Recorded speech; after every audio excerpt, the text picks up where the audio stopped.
আজকে একটা ছোট্ট ভিডিও নিয়ে চলে এসেছি, বাট এই ছোট্ট ভিডিওটা হতে পারে আপনার জন্য খুবই ইম্পর্টেন্ট। সো ভিডিওটা না টেনে সম্পূর্ণ ভিডিওটা দেখুন। আসসালামু আলাইকুম, আশা করব সবাই অনেক বেশি ভালো আছেন।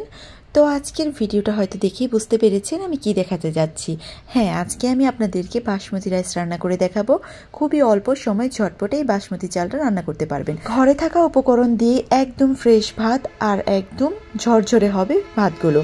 সো আপনারা হয়তো ভিডিওতে দেখেই বুঝতে পেরেছেন কতটা ঝরঝরে হয়েছে। এবার এখানে 2 কাপ পরিমাণ চাল নিয়েছি আর চালটাকে নর্মাল তাপমাত্রার পানি দিয়ে 20 থেকে 25 মিনিটের মতো ভিজিয়ে রাখবো।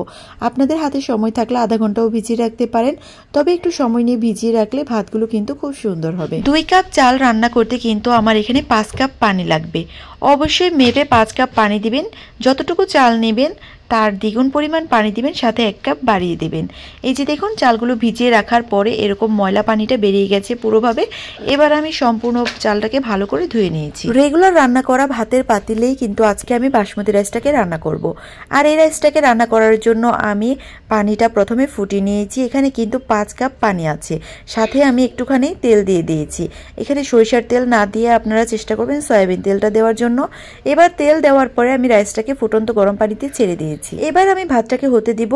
এই ভাতটা যখন 80% হয়ে যাবে তখন কিন্তু আমি চুলাটা বন্ধ করে দেব। এখন আমি হাতে নিয়ে একটু দেখব যে ভাতটা ঠিক কতটুকু হয়েছে। দেখুন, ভাতটা যখন হয়ে গেছে তখন কিন্তু ফুলে একদম ডাবল হয়ে গেছে আর উপরে চলে এসেছে, পানিটা নিচে চলে গেছে।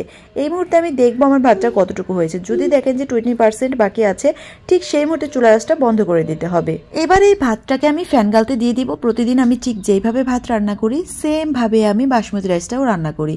এবার আমি বেড়ে দেখাবো যে এই ভাতটা কতটা ঝরঝরে হয়েছে।